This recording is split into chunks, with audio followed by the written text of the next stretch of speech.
ஓம் தத்புருஷாய வித்மகே வக்கரதுண்டாய தீமகே தன்னோ தந்தி பிரேஷோதயாத். ஓம் ஸ்ரீ சிவசக்தி சேனல். நாம் இப்போ எதை பற்றி பேச போகிறோம், எதை பார்க்க போகிறோம் அப்படின்னா, வசியம் செய்முறை எப்படி அப்படின்றத யாரும் இதை சொல்லியிருக்க மாட்டாங்க. நான் சொல்கிறேன், வாங்க ஐயா, வாங்கம்மா, பார்க்கலாம் வாங்க. எல்லாருக்குமே இது பிடிக்கணும், எல்லாருமே அதை செஞ்சு நீங்களே வசியத்தை நீங்கள் உண்டாக்கிக்கலாம். பாருங்கள், இது முருங்கைக்காய், இது காஞ்சி போன முருங்கைக்காய். நான் உங்களுக்கு வீடியோ போகிறதுக்குனாலே நான் எடுத்துகிட்டு வந்தேன். இது எப்படி பண்ணணும், எந்த மாதிரி செய்யணும் அப்படின்ட்டு கொஞ்சம் பொறுமையாக நீங்கள் கேளுங்க. அப்போ தான் நான் சொல்கிறது உங்களுக்கும் தெரியும். சரியா? அதை மாதிரி நான் தப்பாக கூட ஒரு வார்த்தை வந்துடும். சரியா? அதனால் நீங்களும் கோசிக்காதீங்க. சரியா? உங்கள் வீட்டு பிள்ளை மாதிரி நினச்சிக்கங்க. சரியா?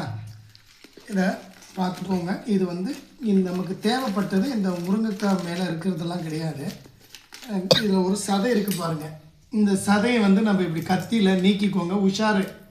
இந்த இது இப்படி எடுத்துக்கணும். இது காஞ்சிட்டு இருக்குது. காஞ்சி போனால் தான் நம்ம எடுக்க முடியும். இந்த மாதிரி உழுவோம். இது எவ்வளோ இப்படி மாதிரி இதுக்கு அசாமல் எடுத்துக்கோங்க. இந்த உள்ளே இருக்கிற சோறு மட்டும்தான்.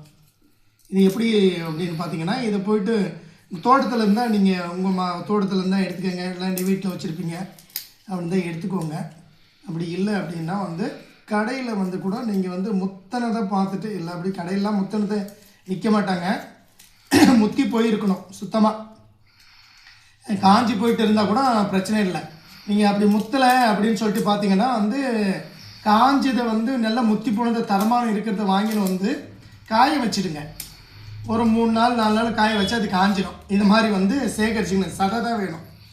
இந்த தோலெல்லாம் தேவை கிடையாது. இது உள்ளே இருக்கிற சதை மட்டும் நீக்கிக்கோங்க. இந்த மாதிரி நீக்கிக்கோங்க. இது என்ன பண்ணுறீங்கன்னா, ஒரு கைப்பிடி அளவுக்கு, ஒரு பிடி அளவுக்கு இது இந்த சதையை நீக்கிடுவீங்க. இப்படி நீக்கிக்கோங்க. எவ்வளோ சேரணுமோ அவ்வளோ சேகரிச்சுக்கோங்க. இதை சேகரித்து என்ன பண்ணுறீங்கன்னா, இது இன்னொரு விஷயம். இந்த முருங்கைக்காய் எல்லாம் பெரியவங்க சொல்கிறது தான். எல்லாமே முருங்கை மரத்தில் வேதாளம் இருக்குது அப்படின்னு சொல்லுவாங்க இல்லையா? அது உண்மை தான், உண்மை கதை. நீங்கள் இந்த மரத்தில் போய் பறிக்கும்போது என்ன பண்ணுறீங்கன்னா, இந்த காயை பறிக்கும்போது நான் சொல்கிற மாதிரி நீங்கள் இந்த விஷயத்தை சொல்லணும். விநாயகர் மந்திரத்தை ஒரு 3 வாட்டி, எந்த ஒரு சொல்லனாலும் விநாயகா நமக அப்படின்னு சொன்னாலும் சரி, விக்னேஸ்வராயா நமக அப்படின்னு சொன்னாலும் சரி, இல்லை விநாயகரே எனக்கு இது நடக்கணும், உடனே நடக்கணும் இந்த வசியம் அப்படின்னு சொல்லிட்டு விநாயகரை மனசார நினச்சிக்கோங்க. அப்புறம் உங்கள் குலதெய்வத்தை நினச்சிக்கோங்க. அப்புறம் அந்த வேதாளன்றது இது நம்ம முருங்கை மரத்தில் தான் இருக்குன்னு சொல்லுவாங்களே, அது அந்த மாதிரி இருக்கும்போது அந்த வேதாளத்தையும் ஒரு வாட்டி நமஸ்காரம் பண்ணிக்கோங்க. வேதாள தேவா நமக அப்படின்னு ஒரு 5 முறை இல்லை 7 முறை சொல்லிக்கோங்க. இப்படி ஒன்று இப்படி நீக்கிட்டு இதை சேகரிச்சுக்கிங்க. இது எவ்வளோ வேணும், ஒரு புடி அளவுக்கு. அப்படின்னா இது சேகரிக்கிறதுக்கு எத்தனை காய் இந்த மாதிரி இந்த சொத்தை வத்தெல்லாம் இருக்கும், அதை சேர்த்திக்காதீங்க. அது தேவையில்லை நம்மளுக்கு. இதெல்லாம் எதுவுமே தேவை கிடையாது. இது உள்ளே இருக்கிறது மட்டும். அதே மாதிரி காஞ்சி போனது இந்த விதை இருக்கு இல்லையா, இந்த விதையெல்லாம் தோல் நீக்குங்க. இந்த தோலை எப்படின்னா, இந்த விதையை நீங்கள் இப்படி உரிச்ச உடனே இது 2மே கலக்கணும். இது ஒன்று மட்டும் கலக்கிறதா போதுமா அப்படின்னலாம் ஒன்றும் கிடையாது. நீங்கள் 2மே பாருங்கள். இந்த மாதிரி தோலை நீக்கினீங்கன்னா உஷாராக அந்த ஓடு கையில் குத்தும், இந்த மாதிரி வரும். சரி, இந்த கொட்டைக்குள்ளே இருக்கிறது இது நீங்கள் சேகரிச்சுக்கோங்க. இது எந்த அளவுக்கு அப்படின்னா, நீங்கள் கடையில் கூட கிடைக்கிது. இந்த நாட்டு மருந்து கடையில் போய் கேட்டிங்கன்னா, முருங்கை விதை அப்படின்னு கேட்டிங்கன்னா, அப்போ எங்கெல்லாம் முருங்கைக்காய் கிடைக்கல அப்படி இப்படின்னு சொல்கிறவங்க நாட்டு மருந்து கடையில் விதை மட்டும்தான் கிடைக்கும். விதை மட்டும் போடக்கூடாது. ஆனால் இந்த காயினுடைய பட்டையில் இருக்கிற அந்த சதை வேணும் நம்மளுக்கு. அப்படின்னா முருங்கைக்காய் நீங்கள் கண்டிப்பாக கிடைக்கும். இது கிடைக்காதெல்லாம் ஒன்றும் போகிறதில்ல. முருங்கைக்காய் விற்கிறவங்க கிட்ட உங்கள் தோட்டத்தில் எங்களுக்கு முத்தி போனதை எடுத்து கொடுங்கண்ணா, ஒரு 5 காய் ஒரு 4 காய் கொடுங்கண்ணா, அதுக்கு தகுந்த மாதிரி கொண்டாந்து கொடுத்துருவாங்க. இது மாதிரி இது அது உள்ளே இருக்கிறது, விதையில் இருக்கிறது. இப்படி நீக்கிக்கணும். எல்லாத்தையுமே ஒரு சம அளவு. இது நீங்கள் எடுக்கிற மாதிரி இது ஒரு சம அளவு எடுத்துக்கிட்டு இது நீக்கிடுறீங்க. இது யாருக்கு வசியம் ஆகணுமோ, இப்போ நம்ம வசியம் பண்ண நினைப்போம். அவங்க என்ன பண்ணணும்னா, ஒரு டம்ளர் எடுத்துக்கோங்க. அது எந்த டம்ளர்லாம் இருந்தாலும் சரி, சின்னதாக வந்து டீ குடிக்கிற டம்ளர் மாதிரி ஒன்று எடுத்துக்கோங்க. அதை இதில் வந்து போட்டுருங்க. போட்டு வச்சுட்டு என்ன பண்ணுறீங்கன்னா வந்து யூரின் இருக்குது பார்த்தியா, அந்த யூரினில் ஊற வைக்கணும். அது எப்படி யூரின் என்ன பண்ணணும் அப்படின்னா, இப்போ படுக்கிறீங்க, படுத்து தூங்கிட்டு காலையில் எந்திரிச்சு ஒரு 3 மணிக்கு இல்லை ஒரு 5 மணிக்கு போகிற மாதிரி வந்து உங்களுக்கு அந்த பழக்கம் இருக்கும். அப்படி இருக்கிறவங்க இல்லை 8 மணிக்கு தான் நான் ஒன்றுக்கு போவேன் யூரின் போவோம் அப்படின்னா, எப்போ காலையில் எழுந்து யூரின் போகிறீங்களோ அந்த டைமில் அந்த யூரினை தான் நீங்கள் பிடிக்கணும். அதை என்ன பண்ணுறீங்க அப்படின்னா, அந்த யூரினை வந்துட்டு முழுமையாக ஃபஸ்ட்டு வந்து எல்லாம் விட்டுடுங்க. லாஸ்ட்டில் வரும்போது கொஞ்சமாக அது பாதியில் நம்மளுக்கு திட்டமாக எவ்வளோ வேணும், இது எவ்வளோ சேகரிச்சுக்கிறீங்களோ அந்த அளவுக்கு அதை பிடிச்சிக்கோங்க. பிடிச்சிட்டு வந்து என்ன பண்ணுங்க, ஒரு டம்ளரில் இதை போடுங்க. இதை போட்டுட்டு இது வந்து மிதங்கும், தண்ணியில் மிதங்குற மாதிரி நீங்கள் அதை ஊற வச்சிடாதீங்க. அப்படி கிடையாது, இதுவும் தண்ணியும் சரிப்பாதையாக இருக்கணும். இப்போ நம்ம தண்ணி இந்த என்ன சொல்லுவாங்க, சாதம்லாம் ஒருத்தர் வந்து குக்கரில் வைப்பாங்க, தண்ணியும் ரைஸும் வந்துட்டு இது வந்து தண்ணியும் சரி பாதியாக வச்சு அதுக்குள்ளே சரியாயிடும் இல்லையா, அந்த மாதிரி ட்ரை ஆகிற மாதிரி இதை வச்சிடணும். இது இன்றைக்கி வச்சுருங்க, இன்றைக்கி ஊற வைக்கிறீங்க. நாளைக்கு காலையில் அதே மாதிரி அந்த பழசு இருக்கிறத வந்து அந்த யூரினை வந்து அசாமல் வடிகட்டிடணும். வடிகட்டி கீழே ஊற்றிடுங்க. திரும்பவும் புதுசாக அதே மாதிரி அந்த யூரினை மறுபடியும் பிடிச்சிக்கிறீங்க. இதை பிடிச்சி என்ன பண்ணிங்கன்னா, கைப்படாத இடத்துல ஒரு இடத்துல யாருக்கும் தெரியாத மாதிரி வச்சுடுங்க. இந்த மாதிரி நீங்கள் 5 நாள் வந்து இதை செய்யணும். நீங்கள் தொடர்ச்சியாக இப்போ 5 நாள் வரைக்கும் அந்த யூரினை வந்து யூரினில் ஊற வச்சுட்டு 6வது நாள் தான் நீங்கள் இதை எடுக்கணும். நீங்கள் 6வது நாள் எடுத்து என்ன பண்ணுறீங்க அப்படின்னா, எடுத்து ஒரு துணியில், காட்டன் துணியாக இருக்கட்டும், அந்த துணி மேலே நல்லா காய வச்சுடுங்க. இதை ஆறிட்டு ஃபேன் போட்டிங்கன்னா ஃபேன் காற்றுல வந்து இதை ஆறிடும். இதே மாதிரி நல்லா காஞ்சிடும். காஞ்சி வர பிறகு என்ன பண்ணுறீங்கன்னா, கல்லில் வச்சு இந்த நம்ம வீட்டில் வந்து இந்த மிளகு பூண்டு இஞ்சியெல்லாம் இடிக்கிறதுக்கு ஒரு உரல் மாதிரி சின்னதாக ஒரு கல் வச்சுட்டுப்போம். அந்த கல்லில் வச்சுட்டு நீங்கள் இடிக்கணும். இதை வந்து நல்லா இடிங்க. இடித்து இதை வந்து நல்லா பவுட்ரு பண்ணுற மாதிரி நீங்கள் இடிச்சிடுங்க. அப்படி இல்லை எங்ககிட்ட கொஞ்சம் நிறையாவே இருக்குது, நான் நிறையா பண்ணியிருக்கிறேன் அப்படின்னா, இந்த தோலெல்லாம் வந்து மிக்சியில் போட்டுருங்க. சின்ன ஜார் வரும் பார்த்தீங்களா, அதில் இதை நீங்கள் போட்டுருங்க.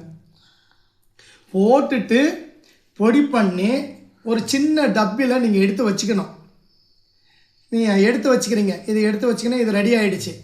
மறுபடியும் இதுக்குள்ளே வந்து கலக்கிறது என்ன பண்ணுறீங்க அப்படின்னா பார்த்தீங்கன்னா, உங்கள் இடது பக்கம் பெரிவிரல் ரத்தம் இருக்கு இல்லையா, கால், பெண்கள் வந்து ஆண்களை வந்து வசியம் பண்ணணும். ஆண்களை வந்து பெண்களை வசியம் பண்ணணும். இந்த வசியம் பண்ணும்போது வந்து நீங்கள் என்ன பண்ண, பெரிவிரல், கால் பெரிவிரல், கட்டை விரல் லெஃப்ட் பக்கம் பெண்கள் வந்து ஆண்களை வசியம் பண்ணணும்னா அதில் வந்து இந்த சுகர் ஊசி இருக்கும், சின்னதாக தான் இருக்கும். அது ஒரு ml அவ்வளோதான் இருக்கும். அதில் வந்து நல்லா அமுத்தி பிடிச்சிக்கிட்டு அதில் குத்திட்டு முன்பகுதியில் தான் எடுக்கணும் ரத்தம்.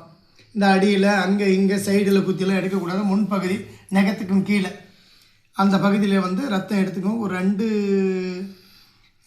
ஒரு 3-4 சொட்டு இருந்தால் போதும். இது வந்து ஒரு பட்டாணி அளவு எடுத்துக்கோங்க. இது ஒரு 3 சொட்டு ரத்தம் அதுலேருந்து எடுத்து அதுக்கு ப்ரெஷ் பண்ணி அதை என்ன பண்ணுங்க, அது ரெண்டுத்தையும் விட்டுறீங்க. கொஞ்சமாக குழம்பு ஊற்றுங்க. குழம்பு ஊற்றிட்டு ரெண்டுத்தையும் கலக்குங்க. கலக்கிட்டு வந்து கலக்கி நீங்கள் என்ன பண்ணுறீங்க அப்படின்னா, சாப்பாட்டில் கறி குழம்பு, சிக்கன், மட்டனு இதை 2ல் தான் கொடுக்கணும். ஆனால் புளி சேர்த்தாதீங்க. எலுமிச்சம்பழமோ புளியோ சேர்த்தக்கூடாது. அதே மாதிரி வந்து இந்த கறி குழம்பு சாப்பிட்ட பழக்கம் இருக்குது அப்படின்னா உடனே வந்து ரசம் வச்சு குடிப்பாங்க. ரசம் வச்சு கொடுக்கக்கூடாது. அந்த மாதிரி பார்த்துக்கோங்க. ஏன்னா நம்ம செய்கிற வேலை ஒரு முறை தான் செய்ய போகிறோம். ஒரு நாள் செஞ்சு அவங்க வசியமாகிடுவாங்க. சரிங்க. அதனால் வந்து நீங்கள் அதை விஷயத்தை தான் கொடுக்கணுமே. அந்த புளி சேர்த்திக்கிறது, தக்காளி அதிகமாக போட்டுக்கிறது, அப்புறம் வந்துட்டு எலுமிச்சம்பழம், அப்புறமா ரசம் வச்சு கொடுக்குறது, இதெல்லாம் இருக்கக்கூடாது. இதை வந்து நீங்கள் வந்து அதை செஞ்சுக்கோங்க. அப்படி ரத்தம் இல்லை, ரத்தம்லாம் எடுக்கிறது பயமாக இருக்குது அப்படின்னா உங்கள் லெஃப்ட் பக்கம் மார்புக்கும் கீழே இருக்கிற அழுக்கு, பெண்கள் ஆண்களை வசியம் பண்ணுறது, மார்புக்கும் கீழே அழுக்கை வந்து நல்லா தேய்ச்சி ஒரு மெழுகில் பாதி அதை கலந்து, அதே மாதிரி அது ஒன்று மட்டும் கலக்காதீங்க. ஏன்னா கொஞ்சமாக ஒரு 5 சொட்டு ஒரு 4 சொட்டு வந்து யூரின் கலக்கிங்க. ஏன்னா இந்த அழுக்கு போகிறதுனால யூரின் கொஞ்சம் கலக்கிங்க. கலக்கிட்டு அதே மாதிரி உணவில் தான் கொடுக்கணும். அதே உணவில் அதே மாதிரி ஒரு ஆண்கள் வந்து பெண்களை வசியம் பண்ணுறது எப்படி அப்படின்னா, வலது பக்கம் பெரிவிரல் கட்டை விரலினுடைய ரத்தம் நான் என்ன சொன்னேன்னா அதே மாதிரி தான் இப்போ கட்டை விரலுடைய பெரிவிரல் வலது பக்கம் பெரிவிரல் கட்டை விரலில் தான் ரத்தம் எடுக்கணும். ரத்தம் எடுத்து அந்த ரத்தத்தில் வந்து இதை நீங்கள் கலக்கிட்டு அதுக்கு பிறகு வந்து ரத்தம் இதே மாதிரி தான் இப்போ நான் அவங்களுக்கு என்ன சொன்னனோ அதே மாதிரி நீங்கள் வலது பக்கம் மார்புக்கு கீழே வந்து ஆண்கள் வந்து ஒரு பெண்களை வசியம் பண்ணணும்னா வலது பக்கம் மார்புக்கு கீழே இருக்கிற அழுக்கை எடுத்து இதில் சேர்த்து கொஞ்சமாக யூரின் ஒரு 3 சொட்டு 4 சொட்டு யூரின் விட்டு கொஞ்சம் குழம்பு விட்டு கறி குழம்பு மட்டன் சிக்கன் இது எதில் இருந்தாலும் சரி பிரியாணியில் கூட நீங்கள் கலக்கி தூவி விட்டுடலாம். தூவி விட்டுட்டு நீங்கள் செய்ய வேண்டியது ஒரு நாள் கொடுத்தாலே போதுமானது. 2 வேளை 3 வேளை கொடுங்க. ஏன்னா பவுட்ரு இருக்கு இல்லையா, கொடுங்க. இது யாருக்கு வேணாலும் கொடுக்கலாம். சரியா? இதை சேகரித்து நீங்கள் வச்சுக்கிட்டு இதை செய்யுங்க. சரியா? மறக்காமல் சப்ஸ்கிரைப் பண்ணுங்கள், லைக் பண்ணுங்கள், ஷேர் பண்ணுங்கள், கமெண்ட் பண்ணுங்கள். உங்களுக்கு எதனா அப்படி எங்களால் முடியல எங்களுக்கு எதனா செஞ்சு கொடுப்பீங்கன்னா கண்டிப்பாக நான் செஞ்சு கொடுப்பேன். டிஸ்கிரிப்ஷனில் என்னுடைய நம்பரை கொடுத்துருக்கேன், கால் பண்ணுங்கள். அதே மாதிரி எல்லா விஷயத்துக்குமே சரியா, ஒவ்வொரு விஷயத்துக்கும் ஒவ்வொன்றும் எங்ககிட்ட எல்லாம் கிடைக்கும். எல்லா விஷயத்துக்கும் கிடைக்கும். நீங்கள் எங்களை தொடர்பு கொண்டு நீங்கள் பேசலாம். மறக்காமல் சப்ஸ்கிரைப் பண்ணுங்கள், லைக் பண்ணுங்கள், ஷேர் பண்ணுங்கள். அதே மாதிரி சாமியினுடைய வழிபாடு வந்து நாங்கள் சாமியை வந்து கோவில் கட்ட போகிறோம்.